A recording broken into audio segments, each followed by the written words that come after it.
Yeah, hey, Benne. Good morning, my relatives. This is Mark Charles, and it is Thursday, March 16th, and I'm sitting down with my second cup of coffee. I'm very excited that to do this second cup of coffee this morning. My guest is going to be Shane Claiborne, who's a good friend and a well-known author and speaker and activist who has done a lot of work both here in the United States and around the country to fight for the dignity and the value of life at every single level. And I'm thrilled to have him as my guest today. But before I begin, I want to do as I always do, which is acknowledge that I'm speaking to you from what's now called Washington, D.C. But these are the traditional lands of the Piscataway. I want to honor the Piscataway as the hosts of the land where I'm living. I want to thank the Piscataway for their stewardship of these lands. And I want to just state how humbled I am to be living on these lands today. I'm not sure when the first time I met Shane was. It might have been at an event. It could have been through something in DC. I'm not sure, but I feel like I've known Shane. I've at least I know I heard you speak years ago, but I've known you personally for a number of years, and I am very excited to have you as a guest. One of the things I admire most about Shane is the amount of integrity that you have in your work.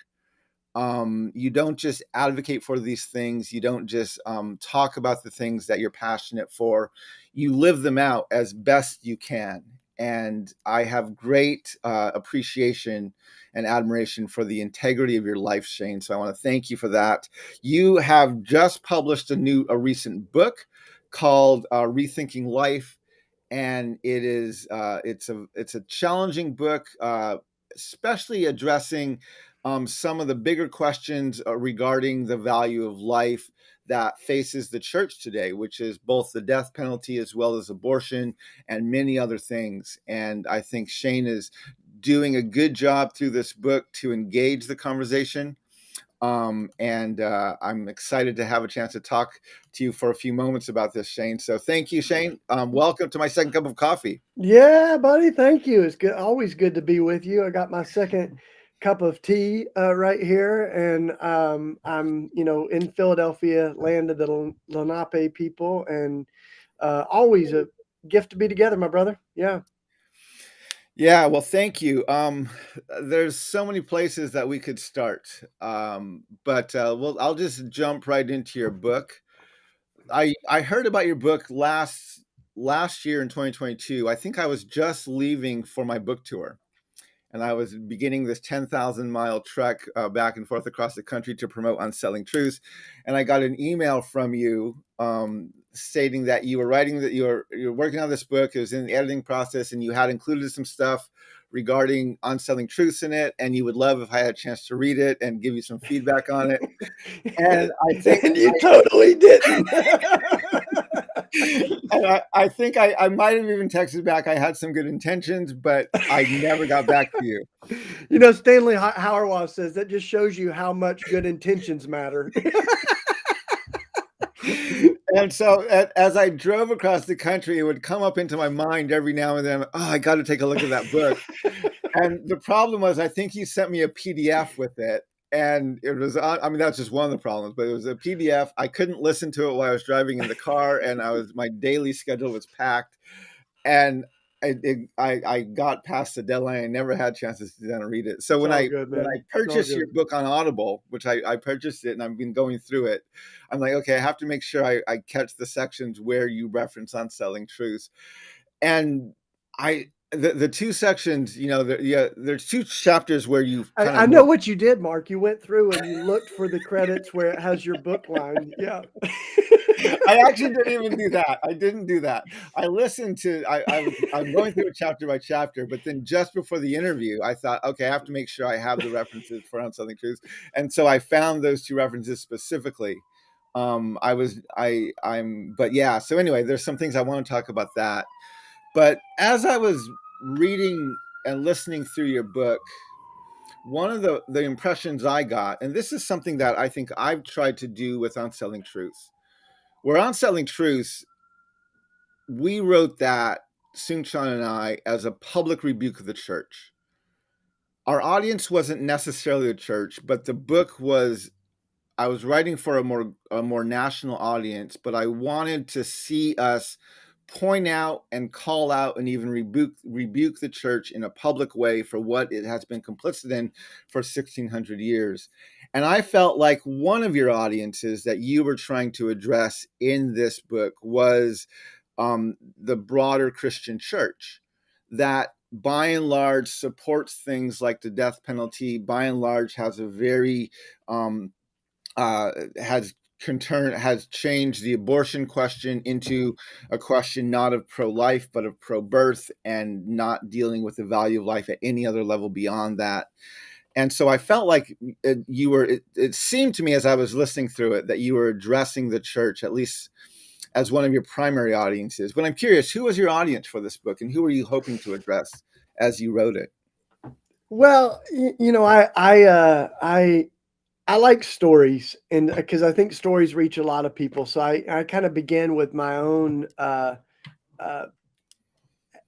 admission, my confession of the contradictions I saw as as I began my own faith journey in the Bible Belt of East Tennessee, and I was for the death penalty. I was come from a family of gun owners. My dad was in Vietnam, so I did begin to see that in America, you can be pro guns, pro death penalty, pro war, and still say you're pro life. And I think beginning with my own wrestling with that, it does open the door to other folks, that find themselves somewhere along the way. So I've always loved that scripture, that we're working out our salvation with fear and trembling, and I've been working it out for a while. But it gives me a lot of I like making space for other folks that are figuring it out. At the same line, I think we got to keep pushing the conversation forward. So there's a lot of this book that is naming some of those contradictions that are outside of just the Christian audience too. I mean, some of this Yeah. is building on the great work of you and the 1619 Project, Ibram Kendi's work, Stamped from the Beginning.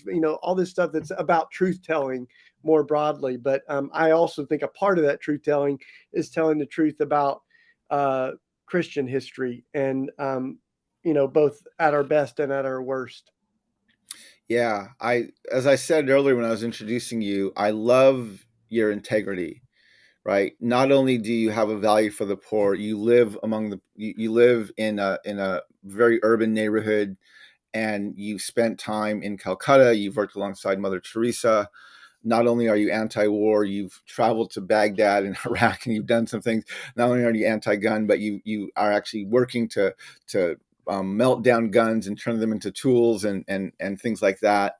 You not only are you against the death penalty, but you have friends with people on death row, and you engage with them regularly. The intention that you put into your life, so that it is an example of the things you're talking about, or maybe you're just talking about the things that you're living out and doing in your life. I deeply respect that. And so, um, I do you get do you find I would assume your natural audience is kind of in that same ballpark. How do you reach out beyond your normal audience to bring them into this kind of dialogue that you want to have right here? I imagine there's people. You're a fairly well known author, at least in the Christian realm, and so how do you expand your audience and bring in people who might disagree with you, but you want to help them have this conversation? What was interesting as we released the bookmark, just a few weeks ago, was that I mean, there's all kinds of forces of death that were happening. I mean, Tyree Nichols had just been the latest casualty um, of police violence in my home state. There was also this. Uh, a number of executions back to back that had happened at the state level. There's the war in Ukraine. There was a mass shooting, a couple of them. So, I mean, all of this is converging, and this book is about how precious life is, and, Yeah. and how we need to be consistent in our advocacy for it. So, I mean, I think we've been in the middle of this racial awakening. So there's people that are, I think, leaning in to the conversation for different reasons. But yeah, I find that people are really tired of the constant desecration of life. And man, you mentioned my neighborhood, and I love my neighborhood. I've lived here for 25 years, but we've seen way too many lives lost on the corner. And I did a video this week. I mean, 3 days ago, there was a body found on the corner, like right here. I can see it outside my window where the corner was, and the body was in a shopping cart. And Yeah. I was just trying to get the police to cover up the body because it's 7 o'clock in the morning and the kids are walking to school. And I had this confrontation with the police that are basically like, this is Kensington. Like, get over it. I'm like, no, this is not normal, right? It's not normal to have a body in a shopping cart. And I will not let our kids go to school nonchalantly laughing or taking pictures or not knowing what to do. Like, I mean, there's feet coming out of a shopping cart, right? This is Yeah. messed up. So you can tell I have a fire in my bones. And some of it is because of being in a place where life is desecrated, right? And and that's why I write quite a bit about proximity and how much it matters. When the closer we are to the pain, I think the more urgency we feel to do something about it. Yeah. Yeah. I again, these are things that we tend to. It's one thing to advocate for these things. It's another thing to advocate for them when they're in your neighborhood and they're the things that you're. These are your relationships and the people that you're around. Um, we mentioned earlier truth telling, and as I was listening through your book, and I'm going to be honest, and I know you, and I I thought I trusted you, but I was listening to your section. You were one of the chapters of your book, and you were talking about American exceptionalism. And the first half of the chapter, you were talking almost primarily about Confederate flags and Confederate generals. And I remember thinking as I'm listening to, I'm like, no, Shane, it's not just Confederates, right? We have to deal with Lincoln, right? And again, I didn't read your book. I look at the quotes you sent me that you asked me to read earlier. And so I'm thinking, oh, Shane, why are you only talking about Confederate generals? And then you kind of stopped in the middle of the chapter, or third way through the chapter, and you said, but we also need to talk about this other thing. And you launched into this whole thing about Lincoln, laying out his white supremacy and his ethnic cleansing policies of our nation, using many of the same quotes that we use in On Selling Truths, and even basing your argument on some of our argument and referencing our book in that section. And I felt this wave of relief because there are a lot of peers that you and I have, and relationships that I have of other authors who will only talk about the Confederacy and the Confederate generals. And I was so grateful to see that you were willing to bring in the very, very challenging discussion about, okay, let's not just deal with that. Let's deal with who we call our greatest president and the values that he held and what he talked about and advocated for. Well, yeah, I've sensed that you thought I might not be listening to you for the 10 years or whatever that we've been talking. But I actually, I put a picture up of all the books that I'm building on, and Yeah. I accidentally had two copies of yours, right? So, but yeah, I mean, I think that's part of the gift of being able to write books is that we're sort of building on each other's scholarship and stories and friendships and conversations that are happening on the record like this one and off the record, I mean, I find it a really humbling thing to say, now what can I contribute and either add or affirm, and say amen what they said, but I did want to, kind of add another piece to the conversation. And some of that is going, yeah, I mean, I grew up in Tennessee, and part of why I start with the Confederacy and lynching and stuff in the Ku Klux Klan is that's my history, Yeah. Um, and I mean, how heartbreaking it is that it was just like 2 years ago that the statue of Nathan Bedford Forrest, Confederate general and founder, Grand Dragon of the KKK, that bronze statue was in the capital of Tennessee until just 2 years ago. So, and people went to jail, like non-violently, like uh, protesting, that statue being there. So I think that connection is so important. And then we're able to open up some new conversations around other people that maybe we've created mythology around that are not as easy to I Yeah. mean, the statues are like, why are we even debating whether this Yeah. statue should go? But yeah, your work on Lincoln, I think, I told you, as we were before we went on the show, like reading Ibrahim Kendi's book, Stamped from the Beginning, and I've been to the Monticello, Jefferson's place, but looking at, I mean, the hundreds of enslaved people that not only he saw as his property, but began to um,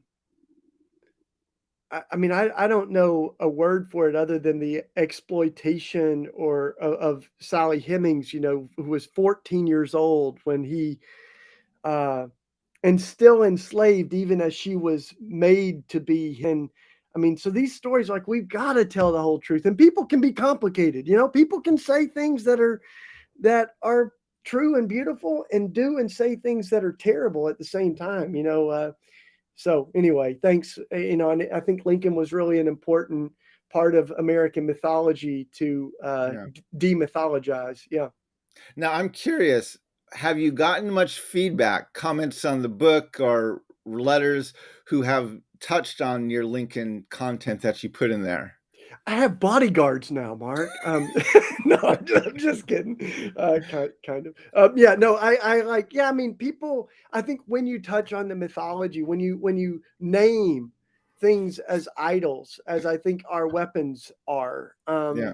I mean, that's exactly what Scripture says. Some may trust in chariots, some may trust in horses, but we trust in our God. I think that naming some of those things that are the a part of the American civic religion, Yeah. but they become, you know, deeply in collision with Christian faith, and particularly, Jesus in the Sermon on the Mount, the Beatitudes, those things really fly in the face of, I think, many of the things that have become the idols of America. So, I mean, even if you look at Mount Rushmore, right? I mean, what other word do we have for that than idolatry and vandalism, of Yeah. native space? So, um, but I think it's there's more and more really courageous voices out there, man, and yours is one of those that I think courage is contagious, just like fear is. So the more we can speak the truth, the more it can set more people free.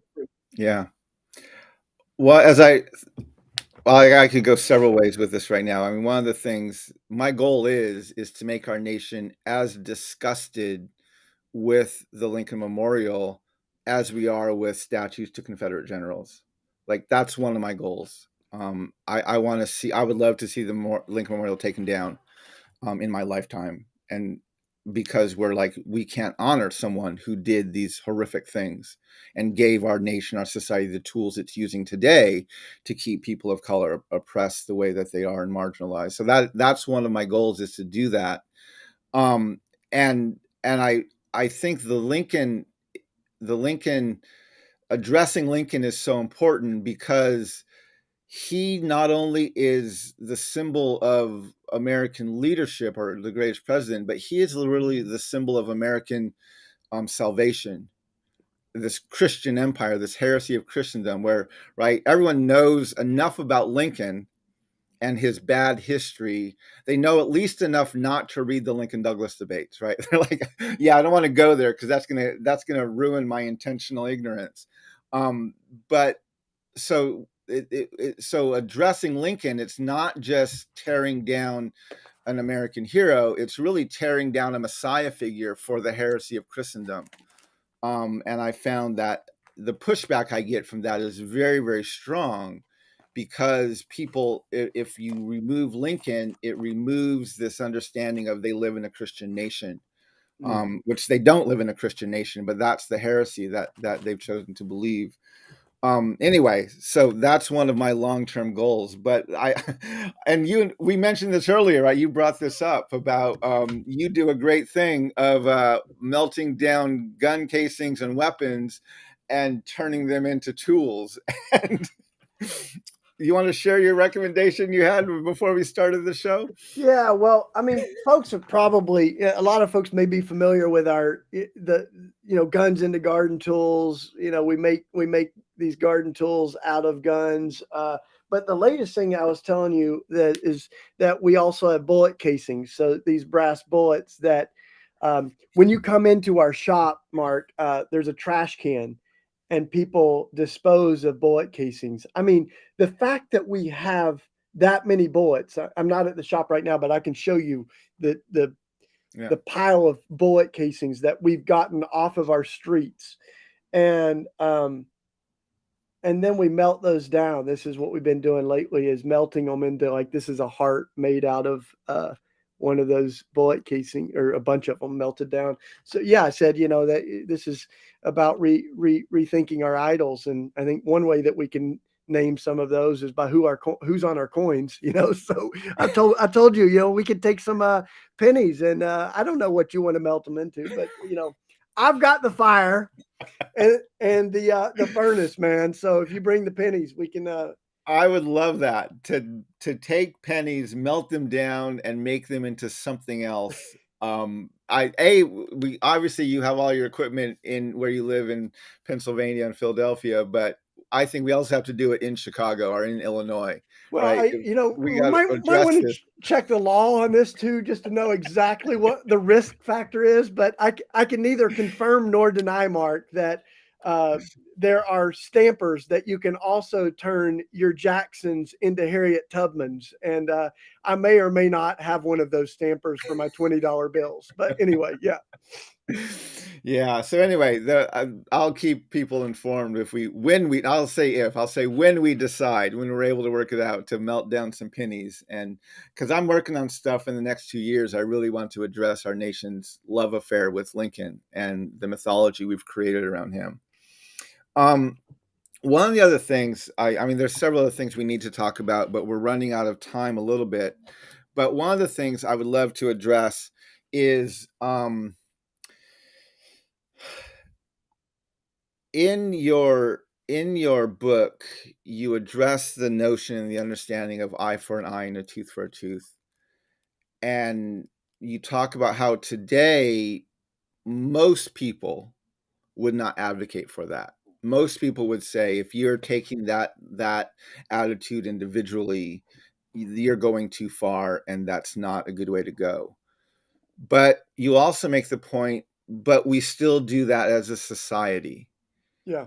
We still do it where, right, where we um and we have things like the death penalty. We have things like, even our responses to military action, where it's like, I mean, we're trying to hold ourselves from doing more than more than an eye for an eye, but we're trying to keep that kind of limit. But we still have that mentality of this is what we do. We may be against this individually, but we are not opposed to doing that corporately, especially at a national level. Yeah.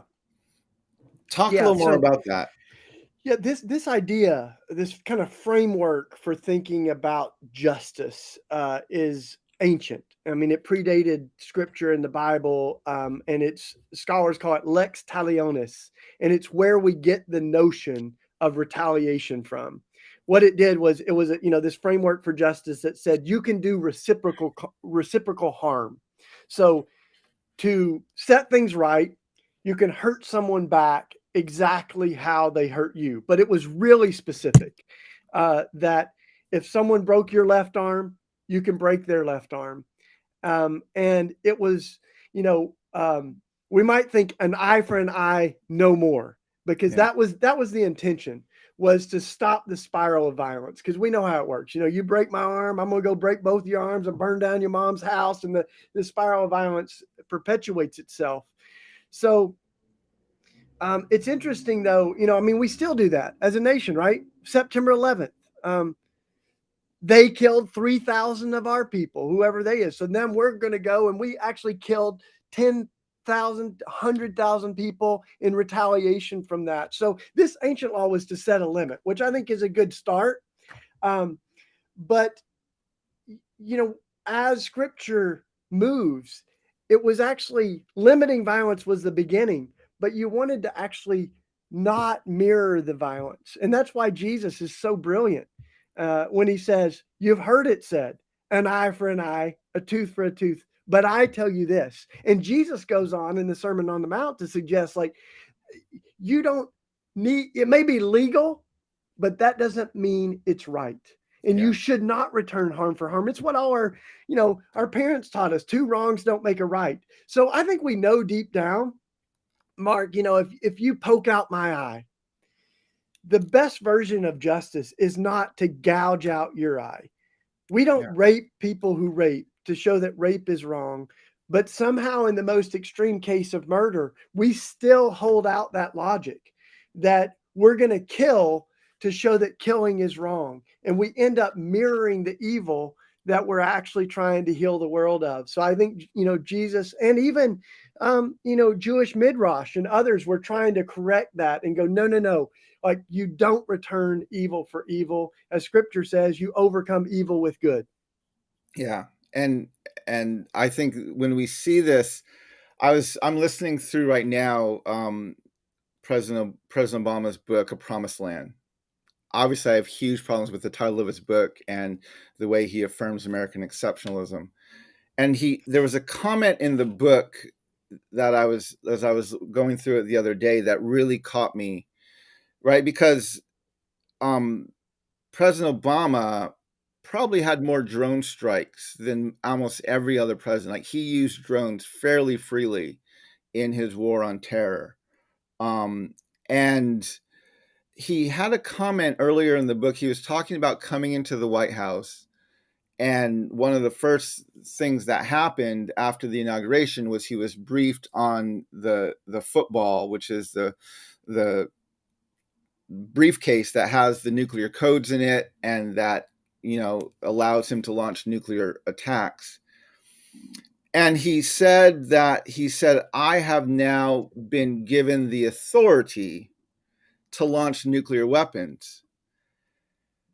And I heard that, and I talk a lot about the difference between power and authority, where power is the ability to act and authority is the right of jurisdiction, the permission to act.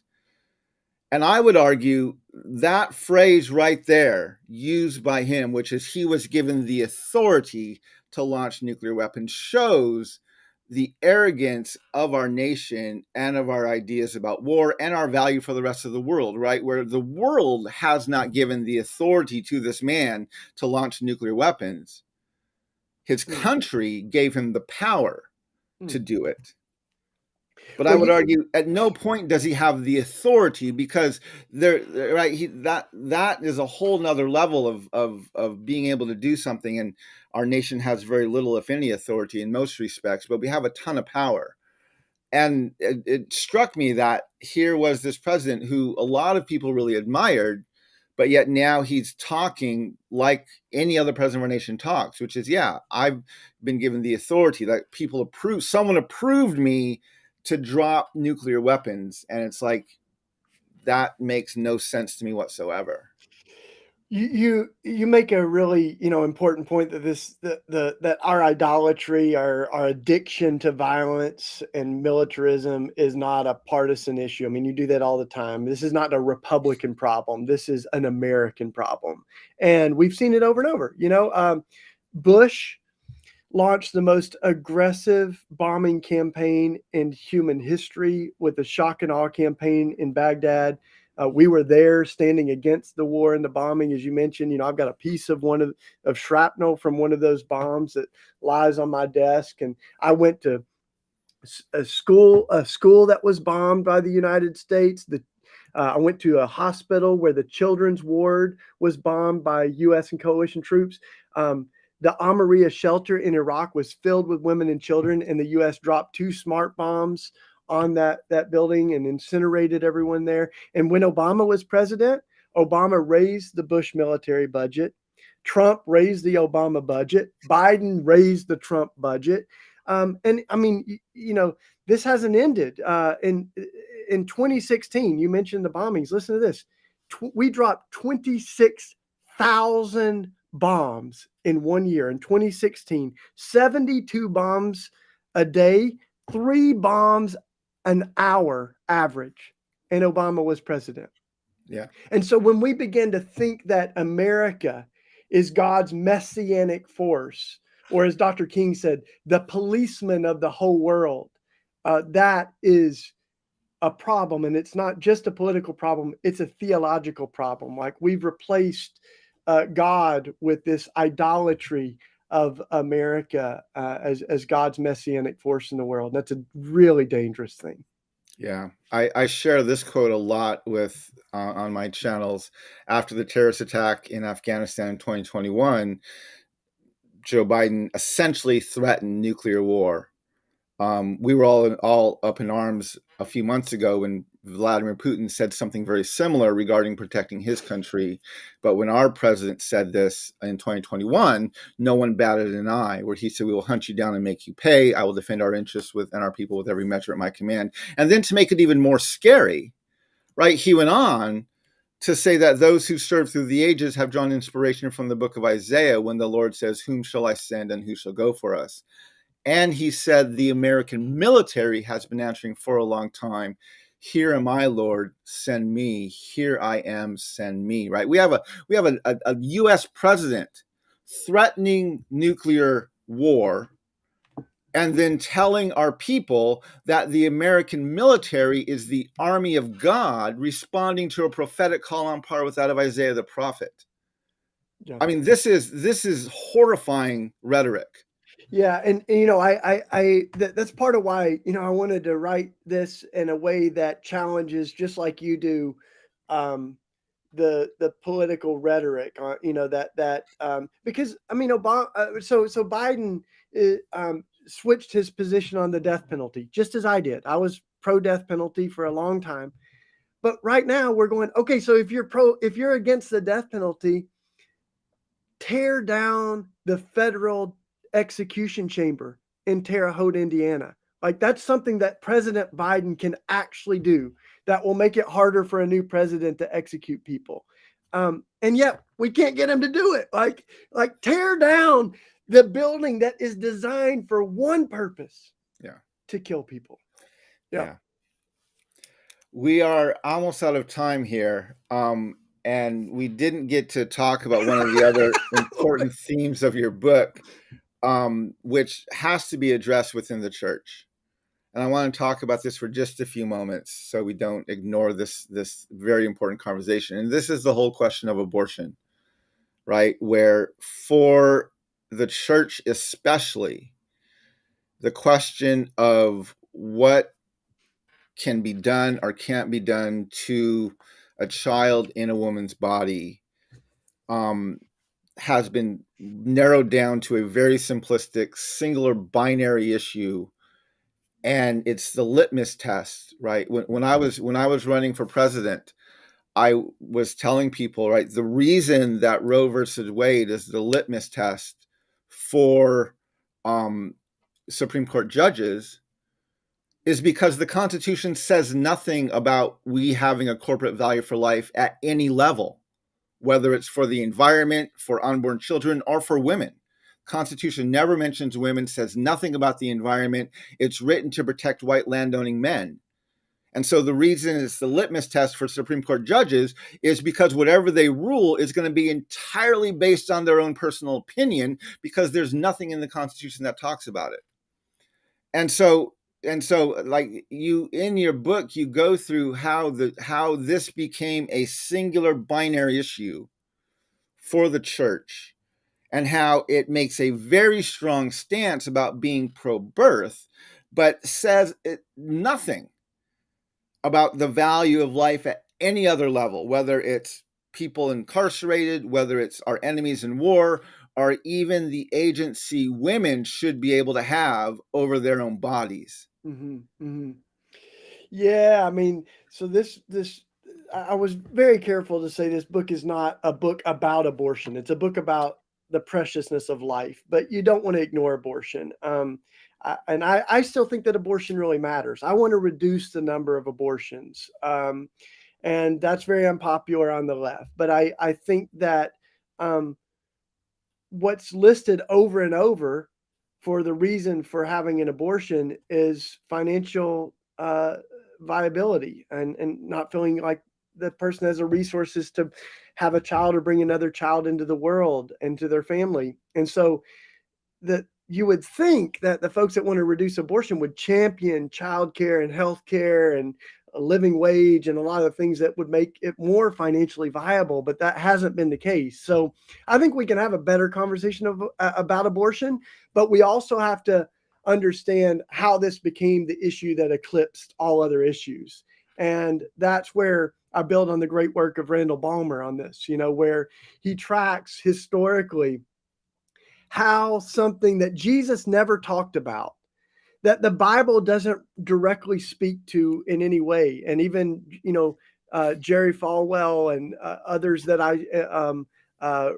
James Dobson, folks that became the religious right, I quote them in the book, looking at, Randall's scholarship, like they admitted that the abortion was not an issue.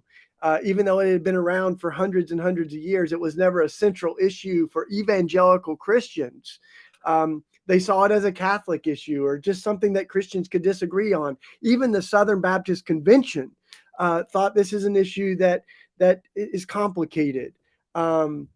So the roots of how it became the central issue had much more to do with segregation and racism. Schools like Bob Jones wanted to continue to segregate and to have racist policies. And so, in light of Brown versus Board, the Civil Rights Act, other legislation in the wake of the civil rights movement, that's what this really was about. They began to lose their tax exemption, and yet this isn't really a winning argument, right? That we want to be able to be to have racist policies, and so the pivot on that really began to be we've got to find something else to rally around, and it was a movement looking for an issue, and abortion and sexuality became those converging points. But you can see this. I mean, it's not that vague that even Jerry Falwell, that who became such a pivotal person in the religious right, he didn't even talk about abortion until several years later. And so this is we've got to reckon with that history, and it's not that abortion doesn't matter, but it's that if we really care about the value of life, a whole lot of other things matter too. And there are other issues of life and death Yeah. other than abortion. And one of the things I looked at when we wrote our book on selling truth, and the conclusion of the book is the church at the moment, because of its history, 1400 years of complicity with Christian empire and being in bed with empire, it has no authority, no integrity to lead this dialogue um, on white supremacy or these sorts of things, because it's been a part of the problem.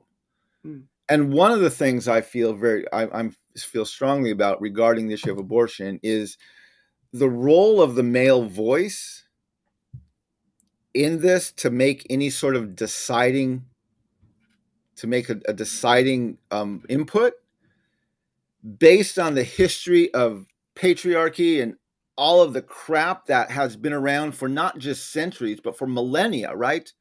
Written into the church, written into the foundation of the country, practice all these ways. It's like for we men need to step aside in some very real and practical ways until there is not only an equal voice of women in there, but until those voices have had a chance to be heard, and there can be a debate at that level. I don't know how a man can feel that we have any integrity based not on our personal views, but based on the history of the gender that we've been born into, and its horrific treatment of women, right? That and so I'm finding myself frequently, like, if I'm going to advocate for something, I'm going to advocate for better pay, and I'm going to advocate for better childcare. I'm going to advocate for all these things because the gender that I was born into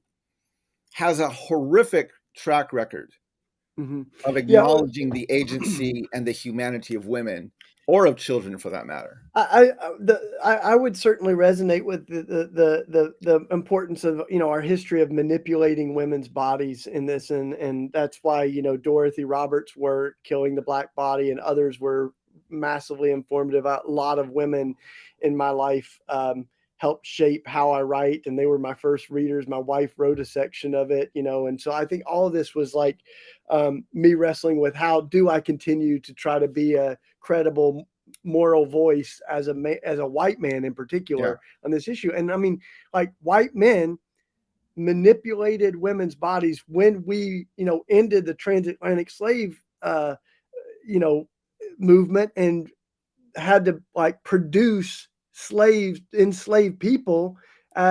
We wanted African American to have babies because it was property. It was property value for white men. And then on the flip side, we sterilized Native folks. We sterilized anyone that we didn't want to reproduce. We had the eugenics experiment that, like, said we don't want interracial mixing because it might uh, mess up the blood and the DNA and stuff like that. I mean, it's just messed up theology and stuff that goes all the way back to Plato and before. So I think that's so important that um, that there's that backdrop, right? And we can still say, like, let's talk about the value of life, and let's not just talk about life as if it begins at conception and ends the moment you're born, or that we ignore the terrible history of what we've done, yeah. those of us, yeah, even in the name of Christ. So yeah, man. Shane, I really appreciate you. I appreciate your courage. I appreciate your integrity. I am very grateful for the book that you wrote. If you would like to purchase a copy of Shane's book, the best way you can get it is from The Simple Way, which is the organization that Shane founded, and you can purchase books there, and then the book will actually go to support the work that he's doing. But it's also available everywhere else you buy it. You can buy books online, but his preferred place would, if you bought it from The Simple Way. If you would like to continue this conversation that Shane and I are having, he and I are going to take about a 5-minute break and then jump over to my Patreon. And on my Patreon, we're going to do a Q&A. And just to give you a little bit of taste of that, one of our guests here actually posed a question. I'll give you just a few seconds, or a minute or two, to answer this question, Shane. This is a question. What do you think grassroots activists like us can do to promote the message, like people like you and Mark, and actualize the changes our nation needs as quickly as possible? Hmm. So am I waiting until the Patreon to do No, that, go or ahead and answer okay? that here. We'll give a Yeah, little yeah, yeah, taste here of cool. what's coming up on Patreon. The whole, like, last part of this new book, Rethinking Life, is about what we can do to repair, right? And I began by saying we need to be truth tellers. We need to tell the truth about history so that we can build a better future. Uh, and I also talk about proximity. I think being near to the pain makes all the difference in the world. And so, there's a lot of ways to do that. Every execution that's happening in America right now, we're holding vigil, both a hybrid vigil. There's people on the ground wherever that execution's happening, but we're also having a virtual vigil, so we can show up, to be a no one should die without a protest. So let's show up. And I think there's a lot of other ways that we can um, begin to create better policies. We can listen and amplify people who have been directly impacted. So, I felt like that warranted more than a 1 minute response. That's why I wrote the whole, like, last third of the book about what we can do to, really be a part of repairing the fractures in our ethic of life. Yeah. Well, thank you, Shane. It's so good to have you here. I'm sharing the link again on my Patreon. If you would like to join Shane and I for a Q&A, we're going to start that up in about 5 minutes. But I'd like to say thanks to Kiri for joining today. Thank you, Steve, for joining today. It's great to have you on here. Appreciate your feedback. I want to say thanks to Ted and everyone else who's joined the conversation here. It's been really good to have this conversation with Shane. And Shane, I'm very grateful that you could join me today. You Everyone too, man. else, jump over to Patreon if you'd like to join us. You need to subscribe to the Ask Questions tier of my Patreon. But thank you for joining me for a second cup of coffee and a second cup of tea. But walk in beauty, my relatives. And may we all learn how to walk in beauty together. Amen. Go on that.